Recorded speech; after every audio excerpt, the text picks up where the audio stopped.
Hi, Charlie Kosorek, Jack Bench Woodworking, and it's time for another shop update. Today, I really do have a lot of things to tell you about. The first thing I wanted to mention is that a while back, I told you that I was invited to be a contributing editor for Woodworkers Guild of America and that I had done a video for them with an accompanying article. Well, I wanted to let you know now that that video is up on their website for anybody to see, and there'll be a link in the description here for this video. And please click on that and check out that video over at Woodworkers Guild of America. Let me know what you think of it. And about that video, what it is, it's how to flatten a slab with a router. And I know I did a similar video on my YouTube channel recently, and actually I'm quite proud of that video. I think it turned out good. But the one I just did for Woodworkers Guild of America, it's actually a little better, I think, than the one I did for my channel. And the reason for that, I think there are two reasons. The first reason is it was the second time around doing a similar procedure on video. And so there were a few things after the first one that, oh, I wish I would have done this maybe a little differently. It might have presented better if I'd have done that. And so for that reason, I think the second one is better. And also, when I'm doing these videos, it's me at my computer editing, and I do the best I can. I honestly do. But when I'm doing the videos for the Woodworkers Guild of America, I'm working with George Von Driska, and George is overseeing the editing, and George is saying, you know, these are the criteria. I want to make sure, don't forget you need a shot of this, you need a shot of this, I want an angle that shows this, and I want to make sure you have a picture of this and some description of something else. So it's not just me by myself. There are two people who are working to make sure that that video is as good and as clear as it can possibly be. And so for that reason also, I think the second one, the one that's on Woodworkers Guild website, is maybe a little better than the first one I did that's on my YouTube channel. And this right here, this is the slab that I used for that video. I got this slab from Matt Cremona. He was nice enough to cut this off for me and give it to me. And this is a piece of walnut. It's 5 inches thick.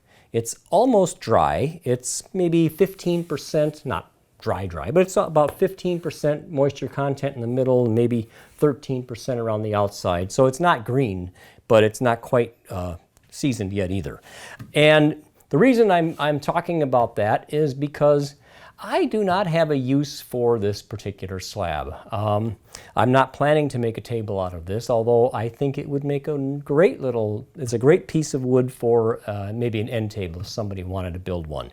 So if you would like this slab, it's already flat, the two sides are parallel to each other. If you would like this, then just let me know and you can have it. My only thing about it is I would rather not ship this across the country. So if you're in the Twin Cities area, then let me know if you want it. Stop by the house, pick it up, and it's yours. First come, first serve. Or not just the Twin Cities area, but I am going to Woodworking in America in a few weeks in Cincinnati. So if you are going to Woodworking in America, well, if you're going there for one thing, let me know. I would like to meet you while I'm there. It's one of the main reasons I'm going is to hopefully meet some people. And if you would like this slab, then let me know and I'll bring it with, and I'll just give it to you when I'm there. So that's the story of the walnut slab for today. And I'm sticking to it. The other thing, what's on my bench, I have this cute little child's rocking chair, and it really is kind of a sweet little chair. A friend of mine brought this over last week, and he asked me if I could repair it for him.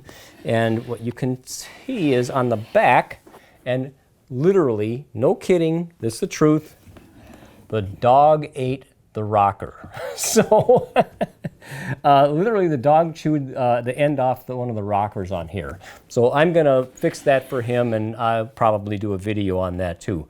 This and this are big, but what I've really been busy with, and I mean no kidding, really busy with, and it's one of the reasons that this video is a few days later than I would like it to have been, is because I've been busy working on, I built a bookshelf for a friend of mine. So I built this bookshelf. Well, it's cherry plywood with edge banded, solid wood edge banding on it. And the story is a friend of mine asked me if I would build a bookshelf for her grandsons. And a little bit of back and forth, but I agreed to do it. Well, when I got the final word that yes, I really do want you to make this for me, she had to have it in 2.5 days. So I built this bookshelf in 2.5 days. The other, well, I want to mention too, the other thing about the bookshelf is that she not only wanted it very, very quickly, but she also wanted it to be not a knockdown, but a kit, because she wanted the boys to have some involvement in the making of it. So she didn't want it glued up and she didn't want it finished. She wanted it ready to go. So in some ways it made that project a little easier because I didn't have to finish it and glue it. But in other ways it made it a little harder because I had to make sure that it was built in such a way that they could put it together and it would go together perfectly for them when they did it, easily and perfectly. So actually, they're down there, her grandkids are out of state. They're in Missouri, I think. So they're down there right now putting it together. So I'll do a video on the build for that and I'll let you know how it turned out when they were done with it.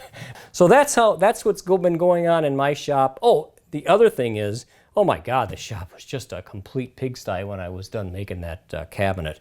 And not just because it was a rush job, but just because that's the way it is. Anytime I do a project, my shop is always a terrible mess. But I actually threw away some pieces of wood.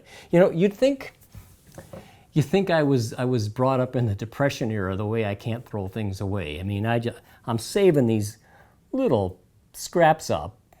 Who knows? I'm thinking, well, what? I could use that for a clamping call. Well, I got a whole box full of this. Anyway, so I cleaned the shop up a little bit. My featured YouTube video this week is from Kyle Toth. And Kyle, his videos are just amazing. They're very interesting. I mean, he does some very interesting things with the editing, and this was no exception to that. All of his videos have interesting editing. Some people might not like it. I do. I think it's great. I love watching his videos. But not just interesting editing, but what he made, this one that I like, it was for a hall table that he made. And he turned this, he's a wood turner and a furniture maker, and he did this big, huge turned base on his lathe. It's pretty impressive to watch. So anyway, that's my featured YouTube video this week. Check it out. I think you'll like it. And of course, there'll be a link to that video in the description for this video. So that's basically what I've got this week. And like I said, Woodworking in America, that's the big news coming up. I will be there. I'll be there Friday, Saturday, and probably for the little bit Sunday, because it only goes till noon on Sunday. So I hope to see you there. And let me know if you want this piece of walnut. I'm happy to give it to you. Thanks for watching.